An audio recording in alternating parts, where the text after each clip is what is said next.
Yesu nashimwe cyane abakunzi ba Holiness Philadelphia, ndabashuje mwese amahoro y'Imana abane namwe. Ndakuzaniye icyigisho cy'umunsi cyitwa ngo ja kure y'icyaha. Haleluya. Mwene data, nuje kure y'icyaha. Nuje kure y'icyaha, icyaha nta kamaro. Icyaha kiriko kirakuyobora kikujana mu irimbukiro. Yamara mu muriro nta mahoro ariyo. Mwene data, ndakwinginze kubw'imbabazi z'Imana, ja kure y'icyaha. Icyaha kiriko kirakubesha.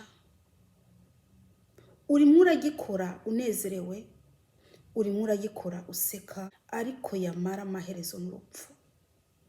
Icyaha ni kibi, kandi urazi neza ko umunyabyaha azarimbuka. Mwene data, ese waretse icyaha?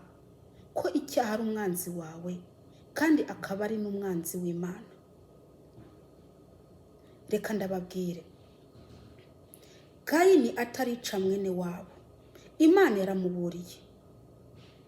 Imana yaramuburiye ko icyaha kibunze ku rugi. Niwe wo gukinesha, niwe wo kugitegeka.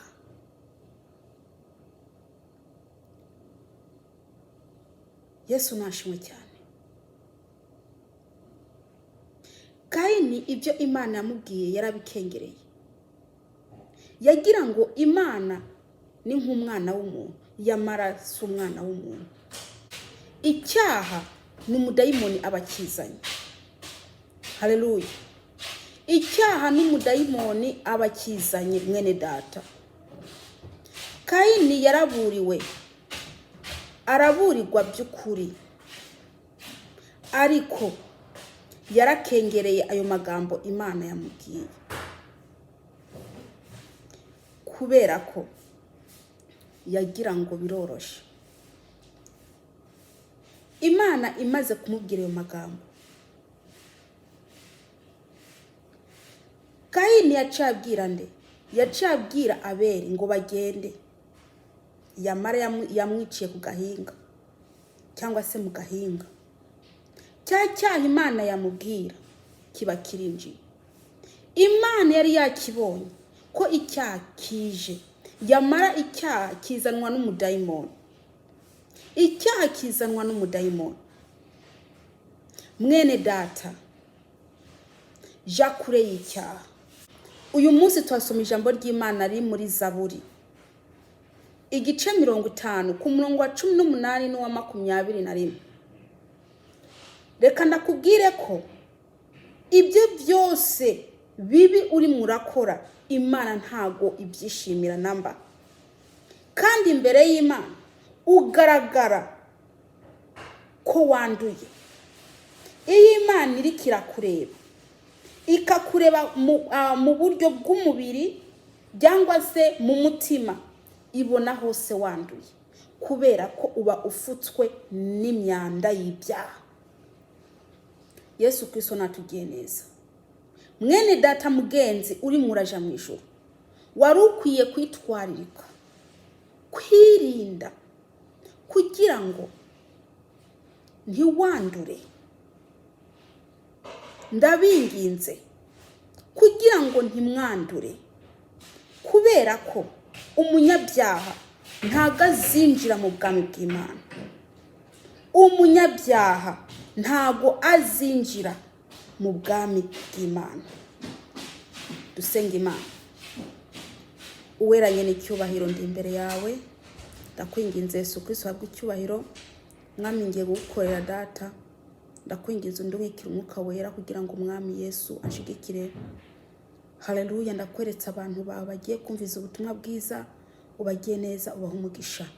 Data, ndirukanye imyuka mibi mu izina rya Yesu Kristo Nazareti. Urakoze data, savye nize kubyumvishije mu izina rya Yesu Kristo. Amen. Tudatinze, reka dusome ijambo ry'Imana. Duhere ku murongo wa 18. Iyo ubonye umusuma wemeranya nawe, kandi wifatanya n'abasambanyi. Haleluya. Mbe iryo jambo waryumvishije? Mbese woba wumvishije ibyo Imana irimo iravugana nawe inyuze mu ijambo? Ndiza neza ko aho ngo muri kumurahumva ngo kandi wifatanya n'abasambanyi. Iyo ubonye umujura wemeranya nawe. Iyo umuntu agiye kwiba akakuzanira ikintu uragifata ukagikoresha kandi yakibye, nawe uba ubaye umujura. Iyo uri ikintu cy'umujura nawe uba uhindutse umujura. Haleluya. Iyo wifatanije n'umusambanyi, umuntu asambana, nawe uzahavu usambana, kubera ko izo ngeso zirakwandukira. Imana ntago ishaka ko umukristo agira abagenzi babi. Imana ntago ishaka ko umukristo mbese agendana n'abantu babi. Haleluya. Murashigikira abanyakibi, mukora ibyaha mwishije, muvuga muti ngo nta kibazo, yamara ikibazo kiriho. Mukanywa imogi, mukanywa inzoga, mukitobagura amaherena, mukisiga ku minwa. Ibyo byose mukavuga ngo nta ngorane, yamara ingorane ziriho. Umunyabyaha wese azaja mu muriro. Gusa mwene dacu nakubwira, urafite amahirwe kuba ukiri muzima, wari ukwiye kwihana. Yamara igituma Imana igusigaje ni ukugira ngo utunganye ibidatunganije. Abantu bari mu isi ntibazi igihe bazapfira, bazi igihe bamaze, bazi amasaha barangije, bazi iminsi bamaze, ariko iminsi basigaje ntayo bazi, imyaka basigaje ntayo bazi, amasaha basigaje ntayo bazi.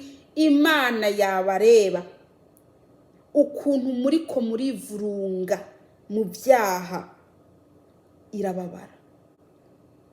Yamara mwene data, nimba koko ufite ubwenge by'ukuri, wari ukwiye kwihana ukava mu nzira zawe mbi, ukava mu nzira zawe mbi. Haleluya. Ugasaba Imana imbabazi, ugapfuka mugasaba Imana imbabazi, ukihana ubutazongera. Haleluya. Reka dusome ku murongo 21. Ibyo urabikora nanje ngahora, ukiyumvira yuko mpanye nawe rwose, ariko nzoguhana mbishire imbere y'amaso yawe uko bikurikirana. Ngo ibyo urabikora nayo igaceceka, ukiyumvira yuko muhwanye, ngo izabiguhanira. Ngo byose ibishire imbere y'amaso yawe uko bikurikirana. Mwene data, reka ndakwibutse ko ama message wandikira umuntu cyangwa se wandikira abantu, yaba meza yaba mabi, umenya ko Imana iyazi. Ama audio urungikira abantu, umenya ko Imana iyazi. Umviriza ngo izabiguhanira, ibishire imbere y'amaso yawe uko bikurikirana. Umugenzi wawe nimba uri kuramutukira ku ma audio, umenya ko ari ku mutwe wawe. Nimba uri kuramutukira ku ma message, umenya ko ibyo byose biri ku mutwe wawe. Imana izabiguhanira. ni nk'abantu bandika amakomantere kuri YouTube. Mwene data, ushiramwe igitutsi umenya ko ico gitutsi kiri ku mutwe wawe, Imana izabizana nk'amavideo. Imana izabizana byose uko bikurikirana, ibishire imbere y'amaso yawe. Ntubona kuguma wisambanya, uguma wikinisha, kandi ukikinisha wihishije, ukavuga ngo pasiteri ngo ntambona, yamara pasiteri ntakubona, ariko Imana yo mu ijuru irimwo iragukamira, irimwo irakureba. Haleluya, irimwo irakureba. Urazi ubwo busambanyi bwawe urimo urakora, ubukorera mu mutima, ubukorera mu bitekerezo, ibyo byose Imana irimwo irabireba kandi izabiguhanira. By'ukuri nimushake Imana, nimushake Imana itarabibahanira, nimwihane ibyo byaha byanyu. Mwarujuje ibyaha mu mitima yabo, mugenda mufite ibyaha mu mitima, yamara iyo myanda mufite mu mitima yabo mwari mukwiye kwemerera Yesu Kristo, amaraso ye akabahanagura. Haleluya, amaraso ye akaboza, kubera ko umuntu wese ari mwarahakana amaraso ya Yesu Kristo kamwoza.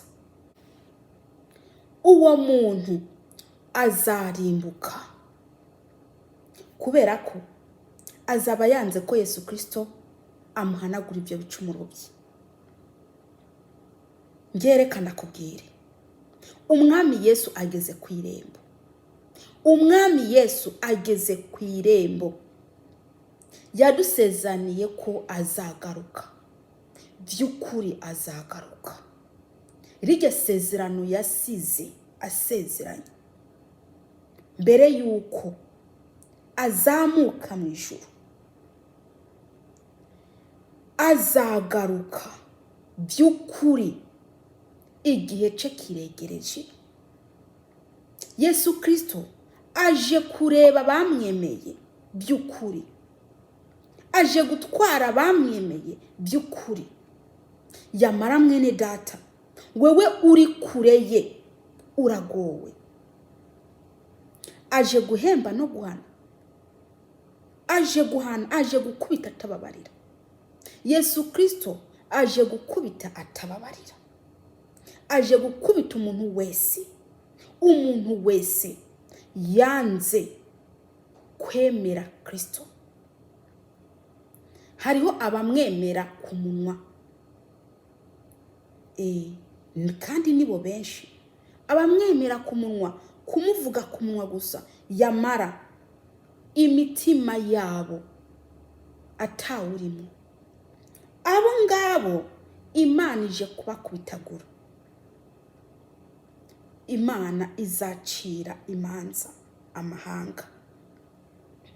Aboroshe n'abahambaye bazahagarara imbere y'intebe ye.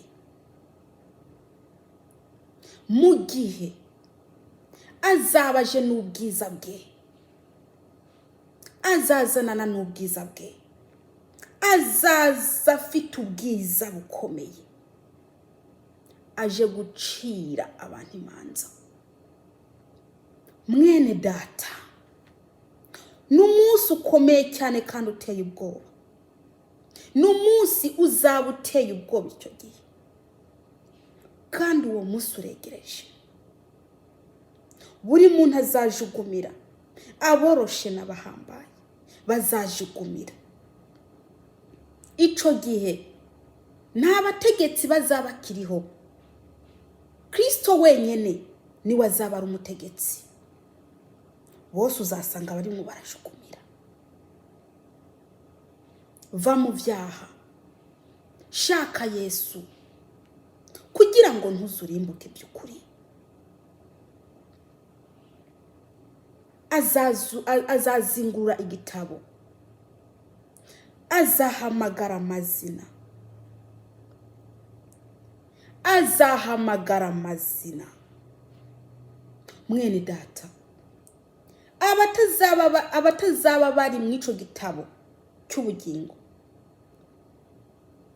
abatazaba barimwo, abo Yesu Kristo azashaka mu ico gitabo cy'ubugingo akababura, abo baragowe, bazatabwa mu kiyaga caka umuriro. Ntubona ubutumwa bwiza buravugwa hose. Ubu abavuga butumwa babaye benshi, ariko yamara mwebwe mwarizibye amatwi ntimushaka kumva. Mwarizibye amatwi ntago mushaka kumva. Kiriya gihe rero kije giteye ubwoba. Ukuza k'umwami Yesu kuregereje kuri bugufi. Ntago uzavuga ngo sinumvishije, ntago uzavuga ngo nta numwe yambwiye, ntago uzavuga na kimwe. Dusenge Imana. Buri muntu arazi ibyo yakoze, buri muntu arazi ibyo yavuze. Twikontore mu mitima yacu, ikontorore mu mutima wawe mwene data, ikontorore umwami Yesu akubabarire. Dore yicaye ku ntebe y'imbabazi, yamara ari mu kuyihagurukaho, ari mu kuyihaguruka. Intebe y'imbabazi Yesu Kristo ari mu kuyihagurukaho. Amaraso Yesu Kristo niyamara kuva ku ntebe y'imbabazi, amaraso ntago azaba acoza abantu ibyaha, kubera ko igihe kizaba carangiye. Ariko mu gihe ataraza gutwara umugeni, amaraso ye aracakora. Mwene data, uri n'amahirwe kuba uyu munsi ukiri muzima. Niwemere Yesu Kristo akweze, amaraso ye ahanagura umutima wawe, akureho ibyaha byose, uronka amahoro. Dusenge Imana. Uwera Mana nyene cyubahiro, ndagushima ndaguhimbaje, ndakwinginze mwami umugisha umuntu wari wese ari bwumve ino video, ni mu izina rya Yesu Kristo, amen. Imana ibagire neza.